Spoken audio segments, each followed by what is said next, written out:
Love triangle. Ito raw ang posibleng pinag-ugatan ng pamamaril ng isang lalaki sa Pangasinan. Dalawa ang patay sa insidente. Makibalita tayo kay Jet Arceliana ng GMA Dagupan.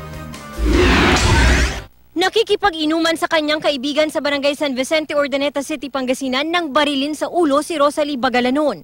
Naganap ang krimen sa bahay ng kaibigan ng biktima. Ayon sa kaibigan ni Bagalanon, biglang dumating ang salarin, pinukpok ng bote ng alak ang biktima at binaril sa ulo.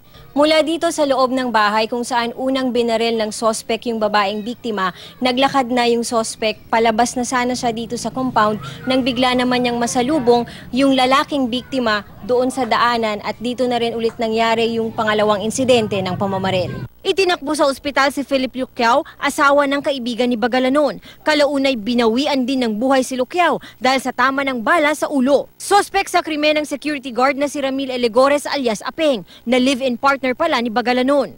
Manong Apeng, no, agbibuya ka man, sumuko ka, pati nilakay ko, dinamay mo, awang basol na. Ayon sa pulisya, nakikipaghiwalay na si Bagalanon sa sospek dahil sa umano'y pananakit nito. Ang nakikita nating motibo dito po sa shooting incident ay love triangle. Sa baril na ginamit, wala pong na-recovered na kahit na po anong islag man lang o empty shell. Patuloy ang pagtugis sa sospek. Jet Arceliana, Nagbabalita, Pilipinas.